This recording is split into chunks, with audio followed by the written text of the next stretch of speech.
네, 해석합니다. 오늘 이제 5월 5주차 이제 오는 주 시장 전략에 대해서 말씀드리는 시간 갖도록 하겠습니다.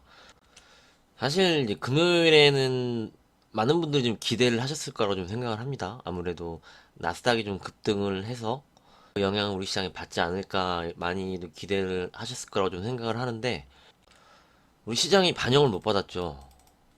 이제 시가에 좀 올라가다가 쭉 밀리면서 좀 마감을 하는 그런 모습이 나왔거든요. 여기 보시면. 지금 그렇죠. 보시면은 매수 주체가 없습니다.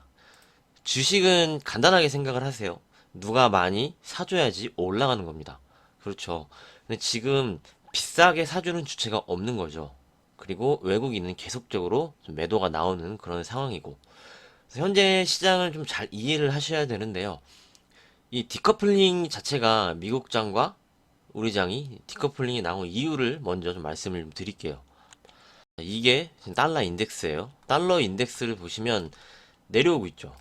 달러가 약세를 보이고 있다는 거예요. 가격이 떨어지고 있으니까. 달러가 약세를 보이니까 미국장은 상대적으로 양호하게 좀 버티면서 저점 깨지 않고 뭐 반등 나오고 상승하고 그런 모습이 지금 나오고 있는 거죠. 그럼 이제 달러가 약세다. 자, 그러면은 달러가 약세를 보이면은 반대로 우리 원화가 강세를 보여야 되죠. 달러가 약해지니까. 그런데 지금 환율을 보시면, 자, 이거는 환율 차트입니다. 원달러 환율을 보면은 달러가 하락을 하고 있는데 원화가 약세가 나오고 있어요. 지금 보시면. 얘도 밑으로 내려서 원화 강세가 나와야 되는데 원화가 지금 약세로 상승을 하고 있죠. 이 구간을 보시면. 최근에 달러는 떨어졌는데 이게 디커플링이 되는 가장 큰 이유라고 좀 생각을 합니다. 환율이 워낙 강세가 되고 그리고 외국인 매수가 유입이 될 수가 있는데 워낙 계속 약세예요. 그래서 상승 쪽으로 계속 가려고 하고 있고 그런 모습이 보이니까 외국인 매수도 들어오지 않고 우리 시장이 미국과 디커플링이 나오고 있는 거죠. 근데 보면은 이상하죠. 달러가 약세를 보였을 때는 원화가 강세를 보였는데 원화가 동반적으로 약세를 보이고 있다. 뭐 이유는 여러 가지가 있겠죠. 우리가 좀 백신 수급이 좀 지연되는 그런 부분도 있고 사실 이번에 좀 기대를 많이 했습니다. 이번에 대통령이 방미를 해서 백신을 많이 좀 가지고 오지 않을까 이렇게 생각을 했는데 그 규모가 이제 국군 장병들 55만 개로 이제 발표가 됐죠. 그렇기 때문에 지금 뭐 이스라엘이나 뭐 미국도 그래요. 미국도 지금 바이든 대통령이 공식 석상에서 마스크를 벗고 나왔어요. 그런 모습이 진행되고 있는데 우리나라는 아직 그렇게 백신 수급이 좋지 않은 상황이기 때문에 아직도 마스크를 쓰고 그런 부분이 있죠. 이런 부분도 좀 외국인 매수 그리고 환율 부분에 영향이 있다라고 좀 생각을 합니다. 그래서 이제 경제 정상화를 위해서는 우리도 빨리 백신 수급이 원활하게 좀 진행이 돼서 경제가 먼저 정상화가 돼야겠죠. 그럼 이제 또 수급도 기대해 볼 수 있고 뭐 그런 상황이 이제 가는 건데 아직 좀 그런 부분이 아니다. 그런 영향들 때문에 환율이 좀 약세로 가지 않나 이렇게 좀 생각을 하는 부분입니다. 이렇게 좀 말씀을 드리고요. 다시 시장으로 돌아와서 보면은 자 밑에 이게 고객 예탁금입니다. 근데 시장이 상승을 하고 더 올라가려면 돈이 밀고 들어와야 되죠. 근데 예탁금이 이렇게 증가를 했어요. 꾸준히 증가를 하고 요 구간 때도 이렇게 올라왔는데 더 이상 증가하지 않고 있어요 지금. 네, 좀 가까이서 보셔서 요 구간 요거는 이제 SKIET 청약 때문에 예탁금이 일시적으로 좀 증가를 한 것이고 다 빠져나갔죠. 들어왔던 자금이 환불받고 좀 빠져나가는 모습인데 시장이 더 올라가려면 돈이 예탁금이라든지 아니면 기관 쪽 외국인 쪽 돈이 들어와서 밀고 올라가야 됩니다. 그래서 계속 들어와 줘야 되죠 돈이. 근데 지금 자금이 유입되지 않고 있다. 이건 확실한 거죠. 그리고 최근에 보시면 거래량도 줄었어요 시장이. 어떤 주체가 확실하게 매수를 해서 시장을 끌어올리려고 하지 않고 있는 거죠 지금 시장이. 그래서 지금 약한 모습이 좀 진행이 되고 있는 거고 보시면 아시겠지만 주도 업종이 없습니다 지금은. 그래도 최근까지는 이제 조선, 철강, 은행 그 내수 이런 쪽이 주도 업종으로 나오면서 올라가고 있다가 이젠 걔네들도 좀 상승 탄력이 떨어지고 차익 실현이 나오고 있죠. 원래 전기전자, 뭐 IT, 자동차 이쪽은 고점에서 이미 좀 밀려 내려온 상황이고 2차 전지도 마찬가지죠. 지속적으로 신고가를 가면서 날아가는 업종이 없습니다. 주도 업종이 없다는 거죠, 지금. 자, 포스코를 보시면 포스코가 주도 업종으로 철강이 가고 있다가 철강 가격 상승 그런 부분으로 최근에 이쪽에서 차익 실현이 나옵니다. 그렇죠. 그리고 조선주도 마찬가지예요. 한국조선해양도 올라가다가 21선 이탈을 해서 좀 차익 실현이 나오는 그런 상황이 경기 민감주에서도 좀 진행이 되고 있죠. 그래서 이제 말씀드리고 싶은 부분은 주도 업종이 없는 구간이다. 그래서 수익 내기가 굉장히 힘든 장입니다, 지금. 왜냐하면은 치고 올라가서 계속적으로 뽑아주는 쪽이 그나마 이제 경기 민감주 쪽이 그랬었는데 이쪽에서 이제 차익 실현이 나오고 은행도 차익 실현이 나오고 그런 상황이 좀 진행이 되고 있으니까 수익 내기가 이제 힘든 거죠. 이쪽마저도 매물이 나오면서 누군가는 팔고 있으니까.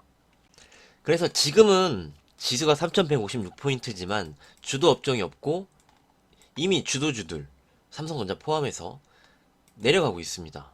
치고 올라오는 쪽이 없죠. 반도체 쪽도 좋다 좋다 하는데 올라가지 못하는 상황이고 아무래도 이제 4월 뭐 TSMC 실적이 좀 안 좋게 나오고 뭐 그런 부분이 좀 작용은 합니다. 그리고 계절적인 뭐 그런 것도 좀 있는데 이렇게 봐야 되는 거죠. 돈이 들어오지 않고 주도 업종이 그러니까 없고 하지만 지수는 아직 높게 있어서 뭐 버티고는 있지만 강한 쪽이 없기 때문에 수익 내기가 쉽지 않은 거죠. 뭐 일부 개별주 테마주는 뭐 개별적으로 이제 올라가는 거니까 이제 그런 쪽을 제외하고서는 쉽게 이제 수익을 주려고 하지 않는다. 그 이유는 돈이다, 역시. 시장에 돈이 신규로 자금이 유입되지 않고 있다. 이미 개인 투자자들은 들어올 만큼 다 들어왔습니다. 이제 신규로 더 들어올 뭐 개인 자금은 없죠, 지금.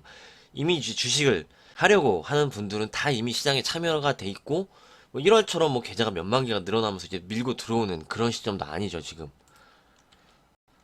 그래서 최근에 말씀드리는 전략이 이제 현금도 갖고 계시고 좀 시장을 지켜보셔야 된다. 섣불리 공격적으로 들어갔다가 물릴 수가 있는 장입니다, 지금은. 그래서 이 구간을 좀 지켜보셔야 된다. 라고 계속 말씀을 드리고 있어요. 아직도 여전히 그렇게 생각을 하고 있습니다. 하지만 이제 가격 매력이 생겼다 하면은 달라진다 그랬죠. 가격 매력이 생기면 분명 저가 매수는 들어온다. 이 부분으로 이제 그림을 잡고 가시면 될 것 같고, 이 지금 비트코인 시세인데요. 이 코인 시장에서도 보면은 비트코인이 계속 내려가고 있죠. 뭐 규제 이런 부분도 있지만 이 가상화폐 시장에서의 자금도 지금 빠져나가고 있는 건 확실합니다. 확실히 가상화폐에 들어갔던 자금들도 이미 세력들은 빠져나오고 있어요. 그래서 뭐 비트코인이 하락을 한다고 이제 주식 시장으로 다시 돈이 유턴이 어느 정도 일정 부분은 오겠지만 전부 다 와서 주식시장 다시 끌어올릴까? 이것도 되게 의문을 가져야 되는 상황이에요, 지금은. 주식시장과 투자의 대안으로 있었던 가상화폐, 코인 시장도 이제 무너지기 시작을 했다. 이렇게 좀 말씀드리도록 하겠습니다. 그러면서 보면은 이제 금값이 올라요. 가상화폐에서 빠지고 실물 자산 쪽으로 돈이 이동을 하고 있습니다, 지금은. 금이 좀 안전자산이라고 우리가 좀 부르죠. 뭐, 완벽히 뭐 안전자산은 아니지만 상대적으로 이제 대안 상품이죠. 이제 좀 안전자산 쪽으로 이제 대안 상품인데 이쪽으로 주식시장도 그렇고 코인 시장도 그렇고 돈이 빠져나가고 금 쪽으로 좀 이동하는 그런 모습이 보인다. 이게 어떤 의미인지 아시겠죠? 그리고 이제 FOMC 의사록에 공개가 됐죠. 그러면서 이제 테이퍼링 논의할 수도 있다. 뭐 이렇게 나왔는데 점점 이제 시장은 그거를 이제 받아들이기 시작을 할 겁니다. 그러니까 막 밀고 올라가려고 하면은 차익실현 매물이 나온다고 했어요. 테이퍼링은 이제 머지않아 나올 게 분명하다라고 시장은 분명히 인식을 하고 있을 거예요. 테이퍼링이 이제 돈을 공급을 해주는 거를 줄이고 이제 중단하고 그만두는 거죠. 유동성 회수가 아닙니다. 시장에 돈 푸는 것을 점점 막는 거죠. 그게 이제 테이퍼링인데 그건 이제 금리 인상이 유동성 회수고 테이퍼링은 시중에 돈을 공급을 하는 것을 막는 거죠. 그래서 테이퍼링에 대해서는 나올 텐데 연준에서는 한 번에 얘기를 하면은 시장에 충격을 받으니까 이제 슬슬 조금씩 그걸 좀 푸는 것 같아요. 그러면서 이제 테이퍼링이 뭐 나온다 해서 시장이 만약 급락을 한다. 세계 시장이 요동을 치고 하면 전 그땐 저가 매수의 기회라고 생각을 합니다. 이제 테이퍼링을 한다고 해서 돈을 일시적으로 딱 막아버리는 게 아니고요. 점점점 규모를 이렇게 줄여가는 거죠. 버냉키 의장 때 그때 테이퍼링 얘기를 하고 6개월 뒤인가 5월에 얘기를 하고요. 그 후년 1월 그때부터 이제 시작이 됐거든요. 그렇기 때문에 바로 뭐 진행되는 거 이런 부분이 아니거든요. 그래서 그런 부분으로 이제 시장에 뭐 급락이 나오거나 세계 시장이 좀 요동친다 하면은 분명히 그 부분은 저가 매수를 들어갈 수 있지만 지금은 아직 시장이 버티고 있죠. 그렇기 때문에 지금은 공격적으로 가는 구간이 아니다라고 다시 한번 말씀드리도록 하겠습니다. 그래서 저는 다시 말씀드리지만 지금 시장은 분명 현금도 좀 필요한 시점이고요. 공격적으로 갈 수가 없어요. 주도 업종 자체가 없기 때문에. 그래서 이제 결론을 말씀을 드리면 지금 잘 지켜놓고 시장에 대해서 잘 지켜놓고 아무래도 최근에 이제 경기 민감주 쪽으로 뭐 조선주라든지 뭐 플랜트 뭐 이런 쪽에 이제 은행 뭐 보험 이런 쪽에서 이제 수익이 많이 났잖아요. 그런 쪽에서 수익이 나신 분들은 잘 챙겨놓고 그리고 잘 지키고 하고 있다가 시장이 어떻게 움직이는지 확인을 하고 기회가 오면 다시 베팅을 해서 또 수익을 내는 구간이 분명 옵니다. 그래서 그 구간을 잘 준비를 하자 이렇게 좀 말씀드리도록 하겠습니다. 그래서 지금은 좀 공격적인 구간보다는 잘 지키는 구간이라고 생각을 하니까요. 잘 참고해 주시면 감사하겠습니다. 오늘 여기까지 하도록 하겠습니다. 오늘도 수고 많으셨습니다. 감사합니다.